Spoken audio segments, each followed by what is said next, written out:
नमस्कार आदाब दोस्तों, चलिए आज 28 मार्च शाम देश की ताजा और बड़ी खबरें आपके लिए लेकर हाजिर हैं। चलिए दोस्तों, सबसे पहले डालते हैं सिर के ऊपर। महाराष्ट्र में हिंदूवादी गुंडों का खुलेआम आतंक, मस्जिद में घुसकर इमाम शेख की बदसलूकी, जय श्री राम नहीं बोलने पर काटी इमाम साहब की दाढ़ी, मुसलमानों में भारी गुस्सा।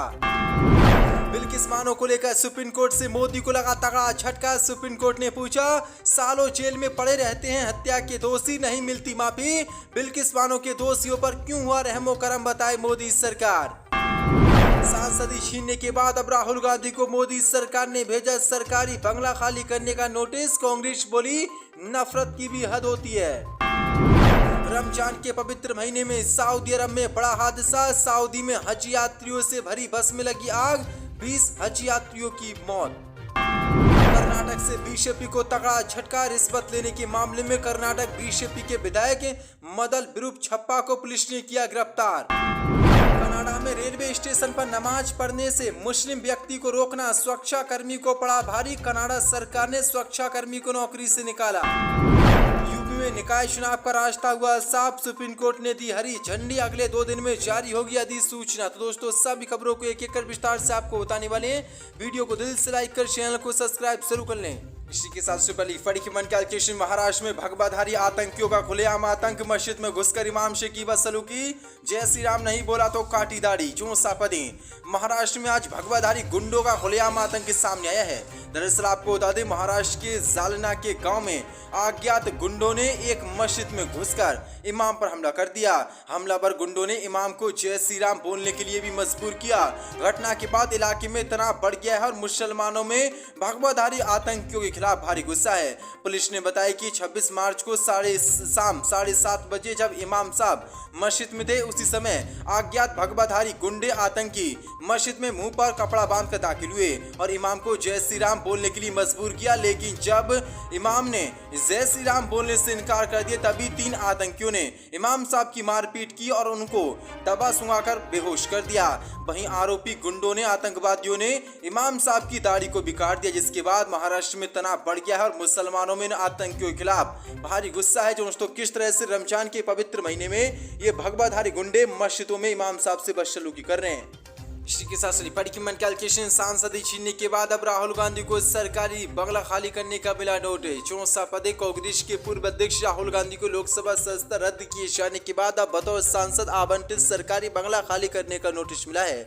लोकसभा हाउसिंग कमेटी द्वारा भेजे गए नोटिस में उन्हें 22 अप्रैल तक लुटियन से दिल्ली में स्थित आधिकारिक बंगला खाली करने को कहा गया है। दरअसल आपको बता दें, राहुल गांधी को 2004 में लोकसभा सांसद चुने जाने के बाद दिल्ली तुगलक लेन पर 12 नंबर बंगला आवंटित किया गया था, लेकिन मोदी सरकार ने राहुल गांधी की लोकसभा सदस्यता को रद्द कर दिया है। इसलिए अब उनसे ये सरकारी बंगला खाली कराया जा रहा है। सरकारी बंगला खाली करने के नोटिस पर कांग्रेस सांसद प्रमोद तिवारी ने कहा कि ये राहुल गांधी के प्रति बीजेपी की नफरत को दर्शाता है। नोटिस दिए जाने के बाद 30 दिनों की अवधि के लिए व्यक्ति घर में रह सकता है, लेकिन 30 दिन तो दूर, राहुल गांधी को 30 दिन तक भी ये बीजेपी सरकार नहीं रहने दे रही है। इसी के साथ कैलकुलेशन। बिल्किस बानो को लेकर सुप्रीम कोर्ट से मोदी को लगा बड़ा झटका। सुप्रीम कोर्ट ने पूछा, सालों जेल में पड़े रहते हैं हत्या के दोषी, नहीं मिल पाती माफी, बिल्किस के दोषियों पर क्यों हुआ रहमो करम, बताए भाजपा सरकार। 64 पदें।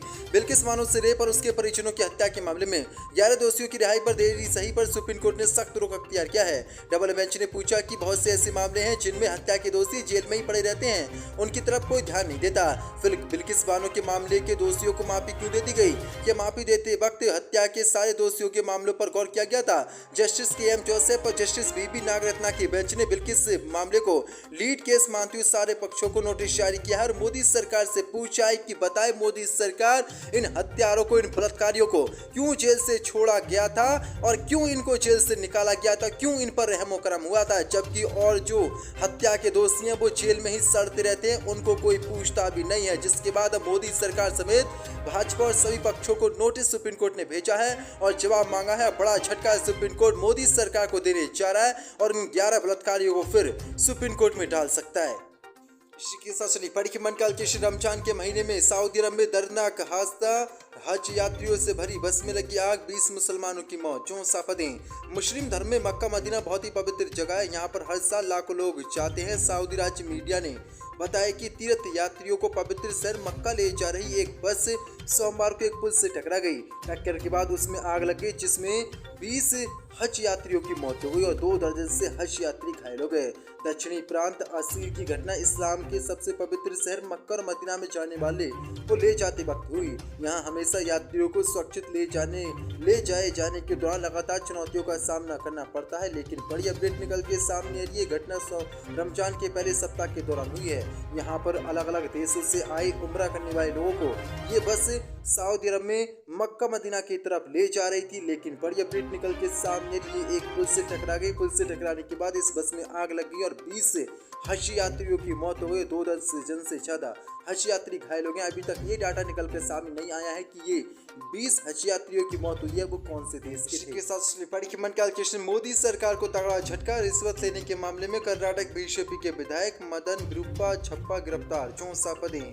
रिश्वत मामले में कर्नाटक के भाजपा विधायक मदन विरूप छप्पा को सोमवार को गिरफ्तार कर लिया गया है।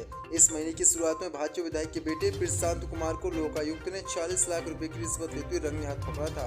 इसके बाद लोकायुक्त ने विधायक के घर पर छापेमारी की।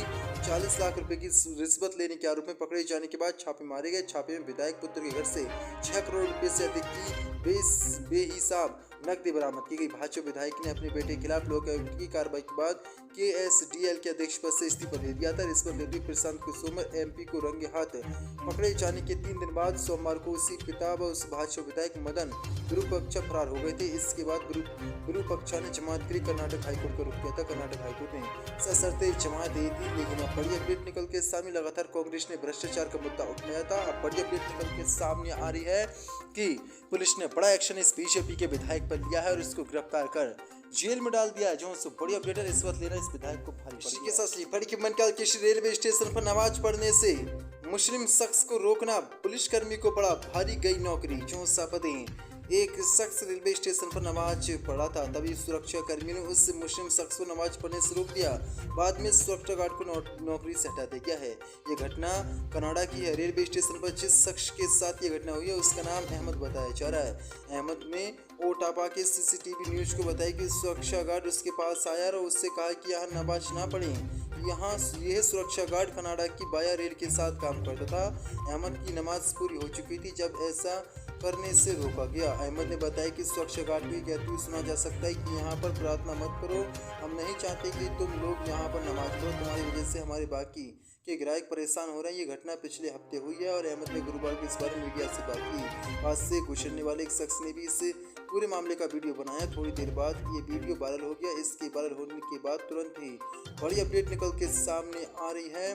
कनाडा की सरकार ने सुरक्षा कर्मियों को हटा दिया है और इसको नौकरी से बाहर निकाल दिया है। जो बड़ी अपडेट निकल के सामने कनाडा सरकार ने ये बड़ा एक्शन लिया है मुसलमानों के समर्थन में, और मुसलमान को रेलवे स्टेशन पर नमाज पढ़ने से सुरक्षा कर्मी रोका था, इसकी नौकरी अब चली गई। इसी के साथ फड़की मनकाल के शान में उत्तर प्रदेश में निकाय चुनाव के लिए सुप्रीम कोर्ट ने दिखाई हरी झंडी। 2 दिन में जारी होगी अधिसूचना। 64 पदें। यूपी निकाय चुनाव का रास्ता साफ हो गया है। सुप्रीम कोर्ट ने चुनाव के लिए हरी झंडी दे दी है। यूपी की योगी सरकार की तरफ से कोर्ट को बताया गया कि OBC आयोग ने ट्रिपल टेस्ट के आधार पर अपनी रिपोर्ट सबमिट कर दी गई है। इससे कैबिनेट में रखने के साथ ही सुप्रीम कोर्ट में भी दाखिल कर दिया गया है। सुप्रीम कोर्ट ने यही पूछा कि चुनाव की घोषणा कब तक हो सकती है। इस पर महाधिवक्ता की ओर से बताया गया कि अगले 2 दिन में चुनाव की अधिसूचना जारी कर सकते हैं। ऐसे माना जा रहा है कि 24 से 28 घंटे के अंदर यूपी में निकाय चुनाव की अधिसूचना जारी हो सकती है और आचार संहिता लग सकती है। यूपी में OBC आरक्षण को लेकर मामला फंसा था। सरकार की तरफ से बिना OBC आरक्षण पर सर्वे कराए ही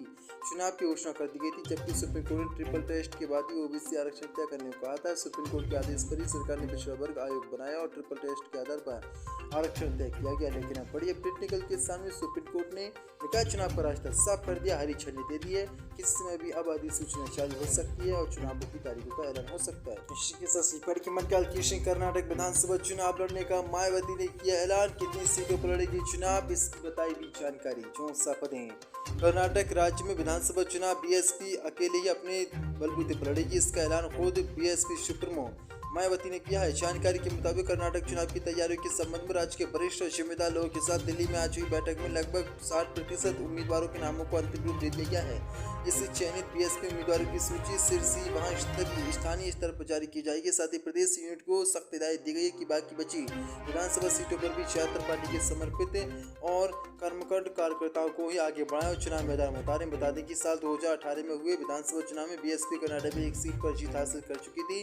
कर्नाटक विधानसभा चुनाव के लिए कांग्रेस ने 124 उम्मीदवारों की पहली लिस्ट जारी कर दी है, लेकिन अब बड़ी अपडेट निकल कर सामने ही मायावती ने भी विधानसभा चुनाव लड़ने का ऐलान वहां पर कर दिया है और टिकट बंटवारे को लेकर भी बड़ा जल्द ही अपडेट आने वाला है। सीटों का ऐलान जल्द ही मायावती अपनी करने जा रही है। जो बड़ी अपडेट निकल के सामने रही, एक और पार्टी कर्नाटक में पहुंच चुकी है।